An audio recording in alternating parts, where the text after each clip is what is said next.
All the tax collectors and sinners were coming near to listen to Jesus, and the Pharisees and the scribes were grumbling and saying, "This fellow welcomes sinners and eats with them." So he told them this parable. "Which one of you, having 100 sheep and losing one of them, does not leave the 99 in the wilderness and go after the one that is lost until he finds it? When he has found it, he lays it on his shoulders and rejoices. And when he comes home, he calls together his friends and neighbours, saying to them, 'Rejoice with me, for I have found my sheep that was lost.' Just so, I tell you, there will be more joy in heaven over one sinner who repents than over 99 righteous persons who need no repentance. Or what woman, having 10 silver coins, if she loses one of them, does not light a lamp, sweep the house, and search carefully until she finds it? When she has found it, she calls together her friends and neighbours, saying, 'Rejoice with me, for I have found the coin that I had lost.' Just so, I tell you, there is joy in the presence of the angels of God over one sinner who repents." May the words of my lips and the meditations of our hearts be acceptable to you, O Lord, our rock and our Redeemer. Amen. The lost sheep. It's a story I suspect we're all familiar with. It's one we've read to our children. You've got 100 sheep, one gets lost, and you go after the one that is lost until he finds it. And when he finds it, there's much rejoicing. And Jesus spells out to us, "I tell you, there will be more joy in heaven over one sinner who repents than over 99 righteous people who need no repentance." My question to you is, do you believe it? Are you actually willing to dare to believe the message that Jesus spells out for us in this reading? Do you believe it? Do I believe it? It's kind of easy to sit here in the church all together and think, "But of course I believe it, I know it in my head." But I want to challenge you to really look carefully at what it's saying, because I think there are two ways in which we sometimes find it really hard to let in the message of what Jesus is saying in this story. Because what he's saying goes so counter to what we tend to think, generally both today and clearly then. One way in which I think we find this message hard to accept is that very often we find it really hard to imagine that anyone might rejoice over us. As we hear this story, I think it can be easier to imagine Jesus rejoicing over someone else, maybe one of our friends or loved ones. Jesus clearly would rejoice over them. But this is telling us that Jesus rejoices over us. And are we willing to actually let that in?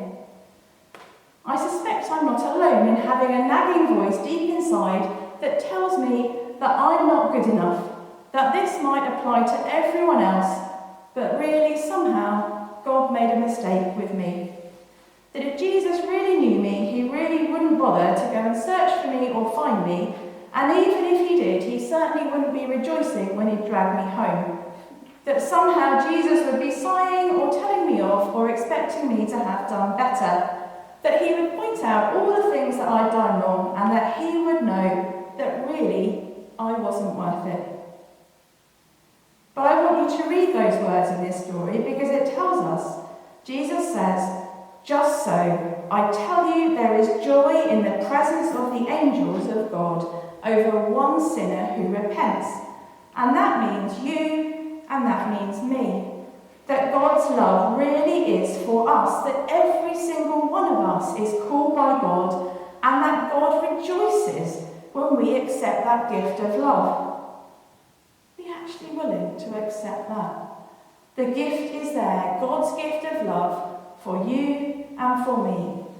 Whatever we have done, however much we fail to live up to God's ideal for us, his love is bigger than us, and he is looking for us, searching us out like that lost sheep, and rejoicing. He is rejoicing over us when we can accept that love.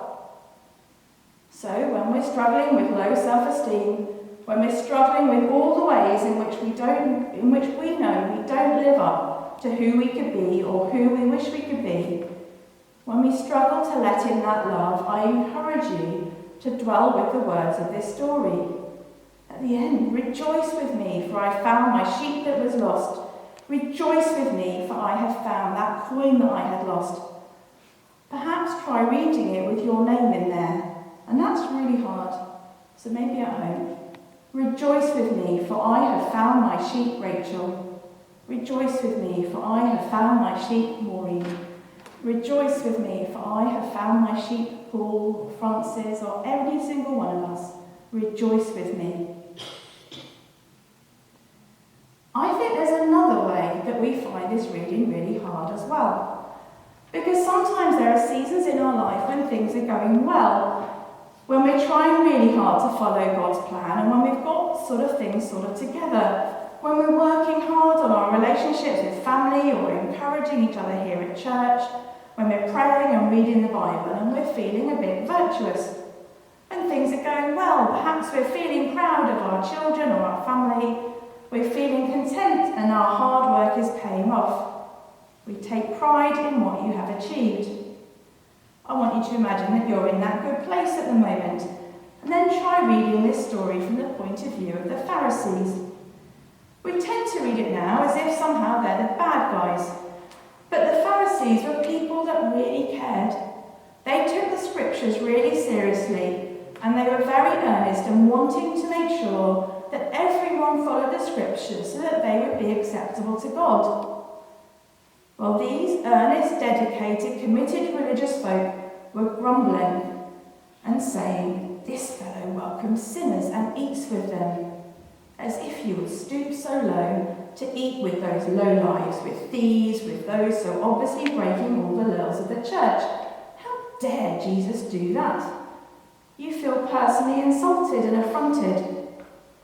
This story that Jesus is telling, he's searching for the lost sheep. It's as if Jesus actually likes all these people you have been trying to avoid, these people that you see as beneath you. But this story goes a step beyond that. It's as if God is rubbing your nose in it. Just so, I tell you, there will be more joy in heaven over one sinner who repents than over 99 righteous people who need no repentance. What? The joy is about them? The joy and celebration is about those sinners? There will be more joy in heaven. Do you feel outraged yet? I want you to create that picture in your head. Those earnest, well-meaning people that are working so hard to make sure that everything is done correctly, and they are taking it very seriously. And that can be us too.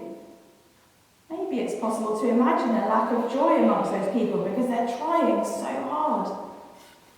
This heaven, this eternal place of light and peace, of joy, this is like that dinner that Luke talks about, the party, and those that actually end up around the table are the prostitutes, the lepers, the homeless, the drunk, the thieves and the addicts.